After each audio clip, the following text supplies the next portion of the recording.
Hello and welcome to Connected. I'm Divya Gopalan.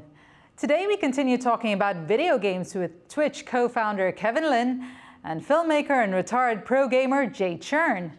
Last episode we focused on what gaming is now, both in Taiwan and internationally. And today we want to focus on where gaming can go from here. Now, for many people, gaming is a hobby for kids or shut-in adolescents. But if you look at the numbers, you might be shocked at how big the industry is. The market is estimated to be worth over $250 billion this year, and it will grow to $300 billion in 2025. Jay, do you play mobile games? The one I played more recently is Pokemon Go. Just Button pushing. Yes. As you've grown older and as a former gamer, is there any particular characteristics of a game that you look for now, particularly as you've kind of grown up a little bit? And I'm assuming your tastes are a little bit more sophisticated. I don't know if Pokemon Go is more sophisticated, but it's definitely more relaxing. So, you know.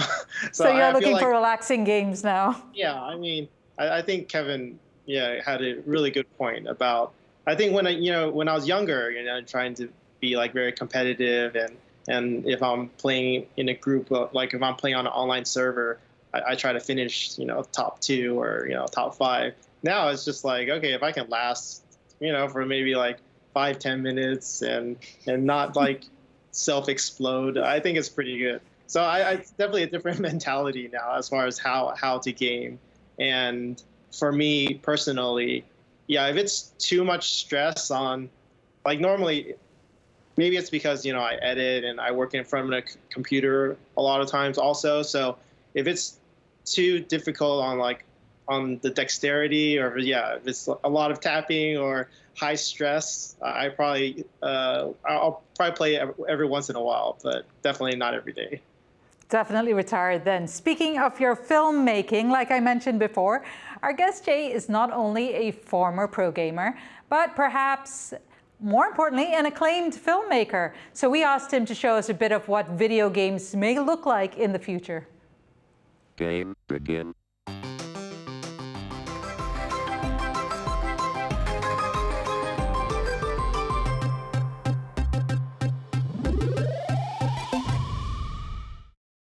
So is this the virtual background you use while streaming?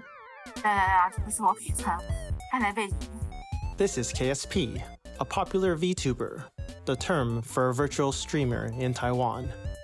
Most VTubers, through their virtual avatar, choose to separate their online and offline identity. But some, like KSP, just don't want to reveal their face and feel more comfortable interacting through their chosen avatar. 我本来是一般的上班族，平常有在看蛮多实况组的台，就看着看着突然觉得，好像还蛮有趣的。然后刚好那个时候突然也觉得人生好像蛮无聊的，我就直接离职，然后来做实况组了。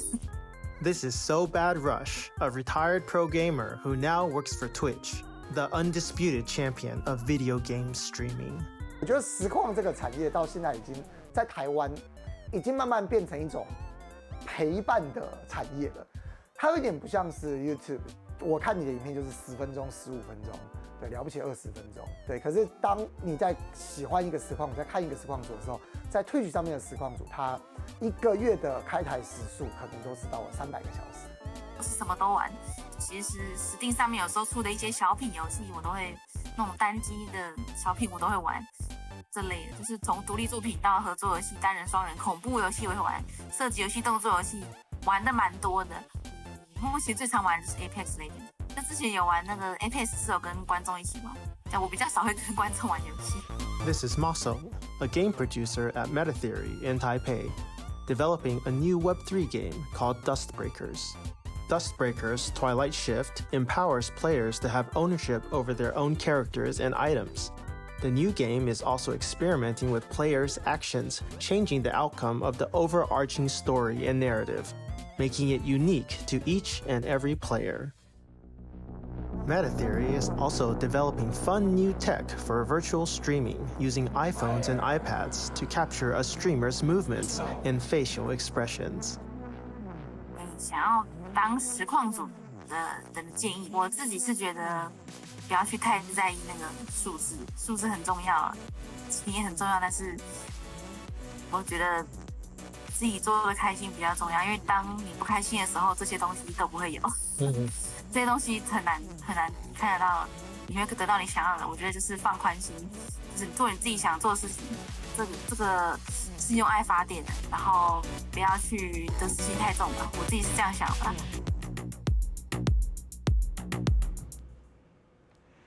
Kevin, some of those elements there may look familiar to you. Why do you think you need the metaverse, and why are you going in this direction? Doesn't current technology already cover most of what we've seen there? Yeah, I mean, you said metaverse. Metaverse is a confusing term. I think for us, you know, some of the tech you saw there, the VTuber tech that Jay highlighted through KSP, I like it. I love the potential of that space. So if you look back at Twitch, it is generally you have to stream yourself, which means you are a public persona as your human flesh body. The VTuber, you can be anybody. You could use voice modulation technology to disguise yourself and still do the thing that you love. As KSP said, you can stream whatever you want. You know, playing games, cooking, whatever the case may be, and sort of obfuscate yourself and remain privacy. That's a big issue these days, where social media has taken us, and the information available online. You know, privacy is of the utmost importance in my opinion. So I like that technology. Is that metaverse tech? I don't know. It's whatever, right? It's costume. It's cosplay. It's like Halloween every day. And so I think that is one version of where all this goes, what people loosely call the metaverse, the digital hangout place. I mean, that already exists. We spend 6.5 hours a day as humanity on the internet. Every single day, the average human does this. That's 8 hours sleep, 8 hours work, you know, an hour and a half with your family, I suppose, and then about 6.5 hours a day engage with your phone for the most part. And that is broken up into online video, about 20%, gaming, about 30%, and then, you know, maybe some TV and film through Netflix, and then social media, and then maybe, God forbid, some reading, you know. So I think that is where we are as a species. And what do we do about it? What do we do? Do we go further in? Is that what we need? I don't know. Or do we zoom out a little bit and slow down? I think that all these industries, you know, are traditionally now very obsessed with engagement. That is the number one metric, and that's largely due to how we are monetized. That will hopefully change with blockchain. I think that is the hopeful side of when people say metaverse. There's a different commercialization effort towards it, so that it's not so much about spending as much time as possible inside of whatever the thing is. Call it metaverse, call it a video game, call it something else, social media, is that you do it deliberately and that you're there because it's awesome and you're not there wasting time. That's the hope, I think, of this larger movement we call Web3. That is the version of the internet we would be proud to be a part of, and be proud to be building in, and proud to have, you know, people using our stuff. So that's I think when people say those types of words, metaverse, et cetera, that's what they're referring to. Now, does Facebook want that? No, they want all of your time possible, right? They've got to please their advertising partners. So I hope that new people win. Every day is like Halloween. So I'm going to take this to you, Jay, now. Sobat called streaming a companionship industry, and I think Kevin kind of touched on that. What is it to you? Yeah, I think streaming, it allows you to be able to share experiences with a larger community, and also allows you to feel part of a community, even when, let's say, you're traveling or you're kind of busy. But every time, you want to relax, but, it's kind of like alone time, but at the same time, being able to interact with other people with similar interests.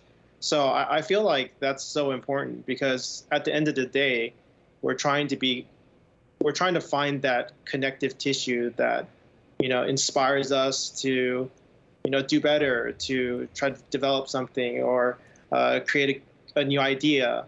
And I feel like with streaming, it's definitely a long format kind of companionship, or a long format, you can say entertainment or just sharing. So I feel like that's really interesting. And talking to KSP, having her share her experiences about how she doesn't create a persona and kind of make up things for that persona, because some VTubers do that. They create, like, they'll play that cosplay character, and then they'll have a voice, they'll have a backstory, and then everything they reply with or interact with the fans is for that character. But for her, it's really just about, she's a little bit shy, you know, she didn't want to show her face, but she's really happy to share her experiences, whether it's about her work, her family, her love life, and all those things she shares with her fans. But she just doesn't want to have to reveal her face. And that gives even more freedom for people who maybe are more introverted, but want to try to connect with more people. And I feel like that was a really interesting perspective that I haven't seen before. Kevin, Jay used to be a gamer and quite a successful one at one point, and now he's a filmmaker. Do you think he'll make a good streamer? Would he make a successful streamer if you had to? Totally. I could see you as like some giant mecha bear thing. No, I think the good thing about streaming is it really, like all content creation, you try hard enough and you figure out a good audience pitch, and when it comes to streaming, there's a lot of regularity. Well, I guess that's similar for all social, so not most social media. There's some regularity of which you need to either post content or stream, and then there's a lot of expectation setting there too. But yeah, totally, Jay, you should bring it back. There we go. Next time we speak to you. Right, as you said, their video games sure do promise to bring new exciting experiences and opportunities in the future, but it's not all about expectations and optimism among gamers. So for a more cautious take, we once again turn to our Chief Gaming Officer on the Connected Production team. Thomas, take it away. Hi, I'm Tomasz, capital G. You know what, I'm not gonna do the shtick again. There are a lot of things I love about video games. The variety, the inclusivity, the creativity. But there are also things that I hate. Corporate greed, workplace crunch, loot boxes, aka gambling, and predatory microtransactions. It is this last thing that comes to mind whenever I think about video games and the metaverse, NFTs, and Web3. Many of us already feel that a lot of games feel designed to funnel players into in-game stores. In fact, some seem designed exclusively for that purpose. My question for the panelists is, how do we make sure that the metaverse, Web3, and NFT applications in video games are not just another way for developers to fence off increasingly minute portions of the game and sell them to us piecemeal? I think that was meant for you again, Kevin. Yeah, it's something I think about constantly. It's purely philosophical, unfortunately. The reality is gaming is such a large industry that you will not be able to shift it. It's working. That model you described of microtransactions, this free-to-play model that, again, emerged largely from Korea. Korea really did perfect it, and then it was embraced by the mobile games industry to a T, where people go poor playing games, sadly. And that is not something we want to do. There's a lot of folks that we know in the industry who would refuse to do that. But they do want to test the free-to-play model. The free-to-play model means the game is free. There are many versions of this. There are versions that force you into these transactions that you hit these gates in the game where you can no longer play. It becomes less fun. It becomes hard, let's say. And so you're encouraged to either continue to grind for hours and hours to get past it, or you just go, hit this simple button, pay $1, and now you can beat this level. Like, that's essentially kind of how it works. Sort of like normal life in a way. But it is abusive. It can be abusive. And so there are game studios out there, I'll pick on Blizzard as a positive version of this, where when they were making Hearthstone, they consciously decided, like, okay, let's kind of limit this. Let's not make it so people can spend tens of thousands of dollars in this game.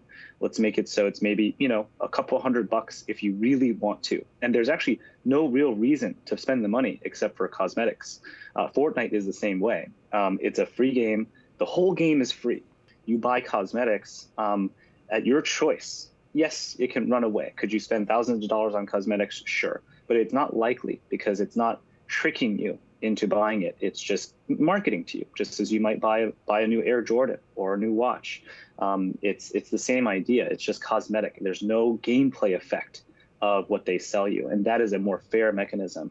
And so there's movements, multiple movements in the games industry. There are people who are there with, they have one thing in mind. It's margin and growth and profit. And there are people who are on both sides. Of course, you have to make money to survive as a video game company.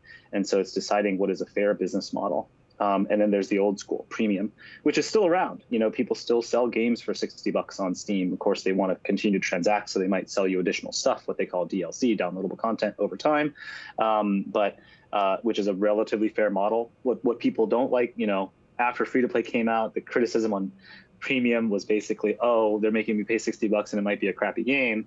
And so free to play I like because I can jump in, I can decide for myself. If I want to support the game developer, I can just buy stuff off the store. But there's, both ends because game making is incredibly expensive. Games like Call of Duty cost hundreds of millions of dollars to make every single year, just like a big CG film would. And so it's expensive and it's risky. And so you'll see a lot of these models continue to exist. I think in Web3, unfortunately, a lot of the starter models were, I wouldn't say by design abusive necessarily. It was all very experimental, but you have this floating thing called a token, and that's a token that traditionally is used in a video game is a soft currency. It's not transferable back to cash. You spend cash to get it, or you grind it, you play the game to get it. You can't extract it out necessarily. Now there's a whole gray market of people selling that stuff, right, on eBay, through Bitcoin, and so on. But per terms of service of the video game, the money that goes in, the time that goes in, that's all trapped inside of the video game. And so the movement of Web3 is twofold. One is, okay, those things you get, those things you buy, the things you earn, they're yours. You can take them as you might take a Pokemon card with you. If you never play Pokemon cards again, Magic cards again, you can at least have them for yourself, just for keepsake, or you could sell them for some profit or mitigation of loss, let's say. But then there's this token thing that is it's a currency. It's designed to be a currency, which most people don't even understand. I hardly understand it. And it's fluctuating, and it in itself has its own gamified system of people just trading it, unrelated to the video game. And that caused a lot of harm. A lot of people were playing the game, earning these tokens, quitting their jobs to do it. And then the price tanked, and in most cases, I think in all cases last year, and people lost, had quit their jobs and then lost their source of income. And again, many of those game makers had no intentions to do that. They were just experimenting in a space that's very hard to understand, which is crypto. And what would you like to see, Jay, coming out of this as the games evolve? And now you've heard Kevin about the issue of monetizing these games. As someone who is a former gamer, say you were still at the top of your game, still competing, what was it that would attract you to stay and keep trying in this realm? I think that's kind of two different questions in a sense. I think with competitive gaming, it's definitely about the structure, about if as a competitor you can get support, whether it's getting a monthly salary, if you're good enough to be able to focus and practice and then kind of entertain your fans and audiences. Do you have to love the game? Oh, definitely. I feel like to be able to spend 12 hours a day playing a game just for competition that you don't like, you'll definitely burn out really quickly. And I think at least that was my experience, even from high school through college. In Counter-Strike, in our team of 5, or usually we had 6 people, the 6th person as a backup. If they weren't passionate about the game, or they weren't passionate about trying to learn new strategies or trying to compete, you would really quickly burn out. I mean, it'll be fun to be in that environment where, like you saw Gamer B with all the fans cheering you, you'll get to that high. But once you make a misstep, and let's say you lose a couple tournaments, and you're also having difficulty kind of seeing your future of how to kind of support yourself playing this game as an esport, then really quickly that illusion of kind of the grandeur of of being like a top champion. Once that wears off, it kind of goes away. And as far as like free-to-play gaming and monetization, I feel like that's definitely something that I didn't have to think about gaming when I was growing up. You know, you would buy your game for $50, $60, whether it's, you know, StarCraft or Nintendo. You know, you'd buy the game and then you would just play it. But I feel like with my experience with Pokemon Go, that's free to play. But then, you know, as you're grinding, you're trying to get like higher levels, or you want certain items, certain cosmetics changes, then it kind of baits you into trying to spend more and more money. So I've definitely fallen into that trap. And Kevin, to you, you know, China started putting restrictions on gaming. I mean, they did a number on the whole industry to begin with, but then also on society, saying children should only play so many hours, and kind of put really hard and fast rules there. Is that something you ascribe to? Do you think that's what needs to be done in society, so to limit the abuse from both the gamer or the game creators and from people who are playing? It's a big question. I think what we should do is educate people and let them make their own choices. I think there are certain abusive mechanisms in games that are being discussed. What Tomasz mentioned in the clip about loot boxes is gambling. That is in debate across the globe. That's the United States, that's Europe, that's China, that's everywhere. It is verging on gambling. Again, in theory, you can't withdraw it, but the reality is it's happening. The reality is people do sell each other things in the real world for cash or crypto. And so that, because I think finally people realize this, they're trying to do something about it. So yes, I do think there are many things about the industry that could use some rules.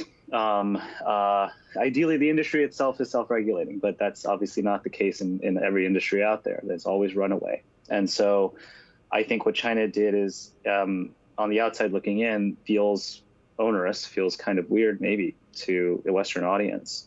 But when you realize like that is, you have to do both things. You have to work within the industry, and then you have to work on the output of the industry and figure out how to best treat the consumer. And so when something slips past you and becomes abusive, that may be the only thing you can do. But that is actually a problem around the globe, right? People waste money on dumb games, and they're tricked into them. They're trapped, and they get no real value. They get no social value. They don't really get any story value. They don't get any memory value. There's nothing really interesting coming out of many of these types of games, except it's a waste of time. It's a great way to pass the time, I should say. So how do you regulate it? I don't know, but I do think that, you know, best bet, and this is the harder thing to do, is to invest in education at the ground up, so that when it comes to life decisions around, do I waste 5 hours in this crappy slot machine style game, or do I do something more valuable?